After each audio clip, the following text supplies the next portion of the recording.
Welcome to news అడ్డా.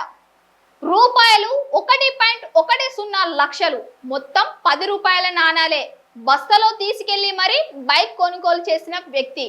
మార్కెట్లో 10 రూపాయల నాణాల చెల్లుబాటుపై అవగాహన కల్పించేందుకు యాదాద్రి భువనగిరి జిల్లా వెలిమినేడుకు చెందిన కొండే రఘుపతి ఒక వినూత్న ప్రయత్నం చేశాడు. చిట్యాలలోని శ్రీ వినాయక మోటార్స్ నుంచి స్ప్లెండర్ ప్లస్ ద్విచక్ర వాహనాన్ని కొనుగోలు చేసిన రఘుపతి అందుకోసం ఏకంగా రూపాయలు 1.10 లక్షల మొత్తాన్ని కేవలం 10 రూపాయల కాయిన్స్ రూపంలోనే చెల్లించాడు. షోరూమ్ సిబ్బంది ఈ మొత్తాన్ని ఓపికగా లెక్కించి అతనికి సరికొత్త బైక్ ను అప్పగించారు. ప్రస్తుతం ఇందుకు సంబంధించిన వీడియో నెట్టింట తెగ వైరల్ అవుతుంది.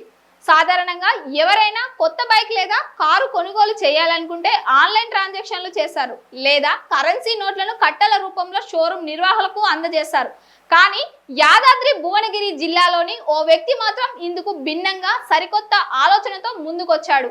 మార్కెట్లో 10 రూపాయల నాణాల చెల్లుబాటుపై ఉన్న అపోహలను తొలగించడమే ధ్యేయంగా ఏకంగా రూపాయలు 1.10 లక్షల విలువైన మోటార్ సైకిల్ ను కేవలం 10 రూపాయల నాణేలను మాత్రమే చెల్లించి కొనుగోలు చేశాడు.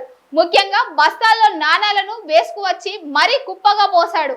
ఆపై వాటిని లెక్కించారు. ప్రస్తుతం ఇందుకు సంబంధించిన వీడియో నెట్టింట వైరల్ అవుతుండగా అంతా ఆశ్చర్యపోతున్నారు. యాదాద్రి భువనగిరి జిల్లా పరిధిలోని చిట్యాల మండలం వెలిమినేడు గ్రామానికి చెందిన కొండే రఘుపతి అనే యువకుడు ఓ మోటార్ సైకిల్ కొనాలని నిశ్చయించుకున్నాడు. అనుకున్నదే తడవుగా చిట్యాల కేంద్రంలోని శ్రీ వినాయక మోటార్ షోరూమ్ కు వెళ్ళాడు.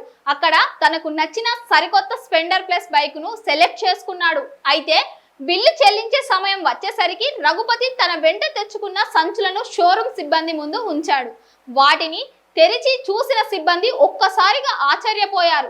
ఆ సంచుల నిండా 10 రూపాయల నాణాలే దర్శనమిచ్చాయి. బైక్ ఆన్ రోడ్ ధర ఇతర ఛార్జీలతో కలిపి మొత్తం 1.10 లక్షల బిల్లు కాగా రఘుపతి ఆ మొత్తాన్ని పూర్తిగా 10 రూపాయల నాణేల రూపంలోనే కౌంటర్ మీద పెట్టాడు. మార్కెట్ లో చాలా చోట్ల 10 రూపాయల నాణేలను తీసుకోవడానికి చిన్న వ్యాపారులు, కిరాణా దుకాణదారులు నిరాకరిస్తున్న నేపథ్యంలో ఆ నాణేలు చట్టబద్ధమైనవే అని నిరూపించడానికి తాను ఈ ప్రయత్నం చేసినట్లు రఘుపతి తెలిపాడు.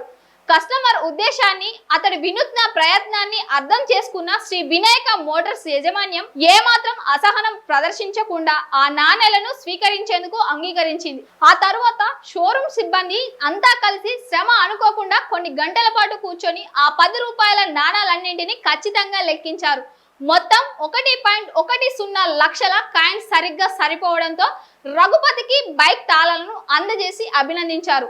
సంచుల కొద్ది కాయిన్స్ తెచ్చి మోటార్ సైకిల్ కొనుగోలు చేసిన ఈ విజువల్స్ సోషల్ మీడియాలో విపరీతంగా ట్రెండ్ అవుతున్నాయి. రిజర్వ్ బ్యాంక్ ఆఫ్ ఇండియా 10 రూపాయల నాణేలు పూర్తిగా చెల్లుతాయని ఎన్నిసార్లు చెబుతున్నా క్షేత్రస్థాయిలో ప్రజల్లో ఉన్న అపనమ్మకాన్ని పోగొట్టడానికి రఘుపతి చేసిన ఈ సాహసోపేతమైన ప్రయత్నాన్ని నెటిజన్లు అభినందిస్తున్నారు. కస్టమర్ ముచ్చటను మన్నించి వేలాది నాణేలను ఓపికగా లెక్కించిన షోరూమ్ సిబ్బందిపై కూడా ప్రశంసలు కురుస్తున్నాయి.